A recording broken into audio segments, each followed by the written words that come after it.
Hi, I'm Peter Smyth. Welcome to Leaders Questions. In this episode, we'll be speaking to Christina Duff, MD of Core Investment, about problem solving in the media industry while playing Jenga.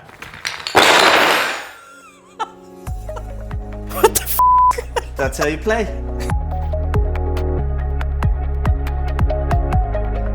I don't know how to play this. Oh my God. This is going to be a long afternoon. So, Christina Duff / Duffer. Can't call me that. Can't, Mammy goes out. Oh, right, okay, Christina. Right, explain the rules for Jenga first of all. You use one hand, you either push or pull, and you can, like so. This is the start. So that's how you start. Tell me, what Easy peasy. is, Do I what go? is, you gonna go? Yeah, go for it. Okay, go. Right. Oh. What's the most important lesson you've ever learned in your career? It is, well, in life, I say beat the sound of your own drum. Yeah. But I suppose from a business point of view, it's just always be authentic, stay true to yourself and go with your gut feel. Have you ever felt like trying to stick to that, it's been difficult over the years? Like sometimes you've gotten into a position where you're trying to be authentic and you just can't. You can be under pressure to feel like you need to be somebody that you're not, you know. There's all walks of life that work with us. Yeah. Be honest, be authentic, and just bring out yourself. And if that's not your best, then I don't know what is. Yeah, yeah. I like working smarter, not harder. So can I take from No, the top? you can't. No, the rules, there has to be a full layer at the top. Total amateur. Okay. Have you ever, Ooh. our environment is fast paced, right? Have you ever rushed into anything that you've regretted and did you learn anything from it? Hold on, give me a second. Don't want to rush. Back yourself, you know, have a bit of kind of, Great, yeah. you know, go with your gut feel. And it's scary sometimes because these people are more senior to you, but we're all human at the end of the day. So if that person is 9 times out of 10 right, there is one time that they might be wrong. Yeah. So if you fundamentally think it's wrong, Yeah, no, I challenge agree. it. So I've learned that it's just to back yourself a little bit more in these situations. Yeah, I agree. I've I've learned all my best lessons from the worst situations, and I've been in some of those over the years where if it feels right, it is right. Usually is how I feel about things, and I have messed up plenty of times. This is a lot harder than it looks. Oh,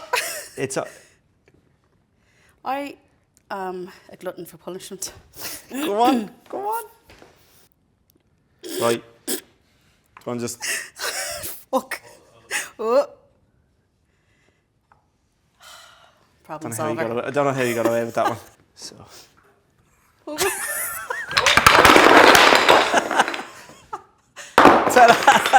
I win. 1-0 to Duffer. God. Right. So I'm in the industry now about 17 years, but I'm a CEO over 10 years, and there's probably things that I've learned over the years that I feel I know back to front easily. What way are we doing this? I don't think this is supposed to be the way it goes, but you know, you really have to try hard not to be complacent. How do you stay curious in your role? I'm in this role nearly 2 years. Right. And I've learned, oh my God, I've learned a huge amount in those 2 years. But before that, I mean, I'm in advertising over 16 years. Yeah. And before that, I was in retail. So Right. I've learned a lot along the way. Yeah. But I think you have to just keep asking questions. Just ask the questions. We work in core investment, but there's like strategy, there's media teams, there's planning. All that has to happen before core investment get their hands on things. So ask the why, understand the what. Do you ever get afraid of asking a question in a crowded room, thinking, right, well, I'm MD, I probably should know all of this now, or do you think it's a good thing to ask to give other people a bit of courage in the room, or what way does the culture work? Well, I think it goes back to me saying, like, you have to be your authentic self. Yeah. And if I don't know the answer, Yeah. somebody else might know the answer. So just ask it, even if you think it sounds stupid. Yeah.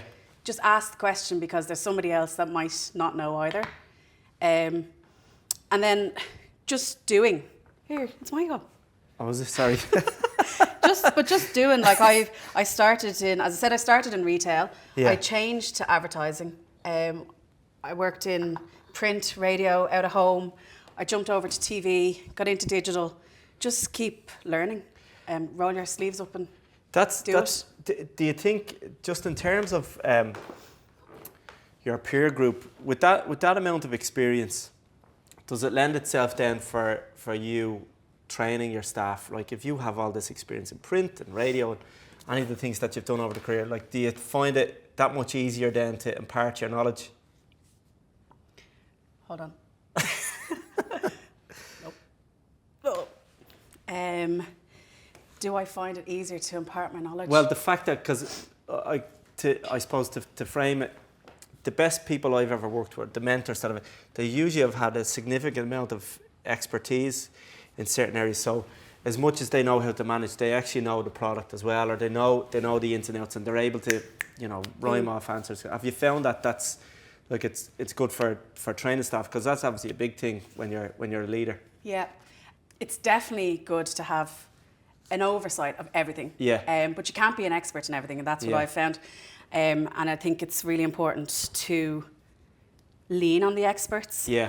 And build your team around people who know absolutely what they're doing, and trust them, and empower them to, I don't know, but empower them to, I suppose, to be the experts and to show your team as well as you, but you're the safety net behind your team. So let them do the work, whatever they want to do, be the experts. But if something goes wrong, you're there as the layer of support to figure out why they went wrong and how they can do it better next time. Or as a relatively new leader for a couple of years, comparing myself, the most difficult transition for me at the start was actually delegating, because I felt I probably micromanaged more, because I felt there was a fear of quality and what would happen. It led me to change my team, so I've surrounded myself with great people and led to and actually delegate everything now. What would that be the same for you? Or funny, your team says that to me, that you delegate everything. yeah. Thanks for that, what? team. Because obviously when you're moving up the ranks, you want to know everything, or I personally want to know absolutely everything, and I think it's learning that it's okay not to, again, be the expert in everything, because you have the team there that are the experts. And delegation is definitely a big thing, is kind of like letting go. Yeah. And again, it's back to trusting your staff. But if you're really clear with the team on what you need to do, first and foremost, that it makes it so much easier to do that. Are you a good communicator, do you think? I like to think I am. Yeah. I try to put my expectations out from the offset, so nobody's unclear. If people are unclear, I ask them to say that to me, because again, we're not perfect. We're all learning at the same time. So if I'm not communicating properly, there's a problem. Or if somebody comes back with an answer that's not what was intended, there was an issue with my communication skills. So I'd rather know that than not. Do you think you're better at communicating to clients than you would be to staff, or do you find there's a big difference? Like, are you clearer with one just because you're under pressure more on one side, or pressure? Feeling the pressure here. It's 1-0. Come on, you got to knock this down. No. Oh. I guess when you go meet one hand, by the way, I noticed you're cheating a little bit. You're using two hands, one hand. Sauce. When you're going to meet clients, you're meeting clients for a specific problem or with a specific solution. It's much more structured, and you're going as part of a wider team. Whereas when you're with your team, you're the person that's trying to communicate to them, so you have to be equally structured, but it's just a little bit different. What are you doing here? Well, you've made it very difficult for me. This is not going to work.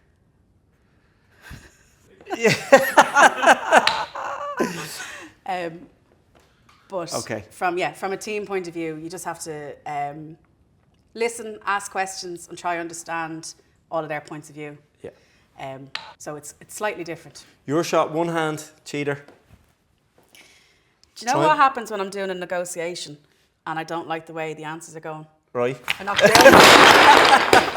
Very good, very good. 1-1. Anyway. Just to explain the rules again, it's one hand and it's not from the top that you're taking, right? So I'll go first. When you think about the industry we're in, it's full of deadlines. Full of deadlines from our side, from yours with clients. You often get a brief that'll come through the door from our side, or probably from yours that's, you have to answer in a couple of days, or you'll have deadlines, A/B deadlines for booking and all that kind of stuff. You have any tips on how to get around or to work around, or what do you do around deadlines? Jesus, this is interesting. So deadlines, like sometimes you just can't avoid deadlines. Yeah. If you're working on a pitch and there's a hard deadline, you just have to be ruthless with prioritising what you need to do. But sometimes just you can be like, you just need to manage expectations, whether that's your team, whether it's a client, whether it's a media partner. If you can manage expectations up front and kind of explain to them why you might need a little bit more time, or explain to your team why this has to be done. Yeah. Again, it's back down to communication and making sure everybody's aware of why they're doing what they're doing. Yeah. Sometimes they can't be avoided, but other times, if you've gone to a client and said, this is why I need an extra few days because you're going to get a better response from me. Right. It's worth having that conversation. And it's interesting you say that, but do you think our industry is good at that, at pushing back when, and I don't mean, I don't necessarily mean, I mean the industry in your opinion. Do you think we're good at pushing back on those things? Because it just does seem to be, there's always something has to be done yesterday and there's no time, and could we get better at that, do you think? I think this is getting harder. But I think that question is difficult because the industry has gone much more short term, and especially since COVID, and especially with digital. Yeah. Everybody wants everything now. Yeah. Because we're in that fast-paced, instantaneous kind of ourselves, even just looking at our phone, you can get information. Yeah. Not about Jenga rules, but so unfortunately, I just think it's the way of the industry. Right. But again, it's not about getting people to work necessarily harder, maybe just a little bit smarter in terms of utilising all the kind of the new AI, everything that's kind of technology, everything that's at our fingertips. Yeah. Embrace that a little bit more, and we should be able to become more efficient and deal with those deadlines. Not always, but it could help us if we embrace it. Yeah. And speaking of partners, who's your favourite partner? When I say partner, I mean media supplier. Joking. I suppose what I would ask is, you guys you're right in the middle working with clients, you have all your staff, excuse me, but you also have all of these partners. And do you get to difficult relationships? Are there, is it, I always say this is not rocket science, or it's not life and death, but some people take it very seriously. Do you have trouble? Do you have is it a challenge on our side, or what's the harder side to deal with, the clients or the partners? So my mom always says, when I ask who's the favourite, she says she doesn't have any. It's clearly me. I can't answer that because, do you know what? Again, it's we work in an industry that's just, people are sound, and everybody just comes to work to do their job, do their job as good as best they can. Yeah. And maybe a little bit of fun along the way. Yeah. So I think we could learn by just taking a deep breath sometimes when pressure comes. Yeah. And just, I suppose, be kind to each other. Yeah. I know that's a cliche, but it's true. No, because we're all human at the end of the day, and you don't know what's going on behind the Christina, behind the Peter. You just don't know what's happening. So I think and that's from clients, your team, people within your company, and media partners. I mean, just I think I've said this already, but it's back to communication. And Yeah. if everybody's clear with 2 what... hands again. 2 hands. Did I do that? Oh, Yeah, 2 hands. Oops, sorry. If everybody's clear with what you're supposed to be doing. Yeah, we're talking about leaders in the industry, and she's cheating away to make sure she wins because it's 1-1. Bending the rules, not breaking the rules. Yeah, if you are just, I suppose, upfront with people, you communicate. Yeah. You're not going to get along with everybody. You Yeah. know, that's life. And if anyone tells you that you get along with everybody, they're lying. Yeah. But again, it's just back to being sound, respectful, and I can't say who my favourite is. Has thinking differently or challenging norms ever led to real success for you? I'll answer this first. Oh. Will I answer this first? Yeah. So something that is always a challenge to me, to my team, because it can be taken for granted, is scale is what gets you the best deal. It's you take it for granted. Right. But actually, I think while scale obviously is very important. Yeah. 2 hands.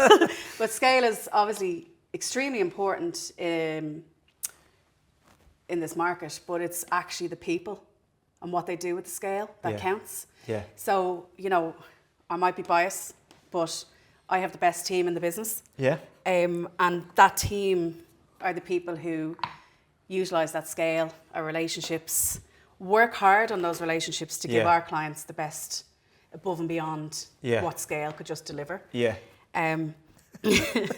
Thinking a little bit differently here. Do I throw the game?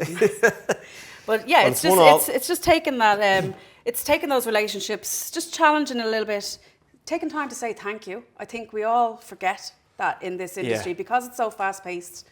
You're just fighting fires all the time. Just take a deep breath, say thank you to people, and work hard in those relationships, because again, they'll be at the end of a phone when you need to get extra value, when you need to get something away. Don't be afraid now. You have to play the game. You can't just stop playing. Not off the top. Yeah, thinking a little bit differently, just to be to utilise the relationships to get that little bit extra for your clients. I think that's really important. Yeah. Something I was taught a long time ago, and I've carried that through to my team. Look at that. Again, it goes back to just be sound to people. Okay, that's all the questions for today. Now, it's 1-1, so we're going to take this very serious, and I hope that I win. Be careful now, Pete. Yeah, I know. You win this, it could go very wrong. Oh, that's not nice. Just kidding. Oh no! Right, Sucker. 2-1. Good game. Thank you very much.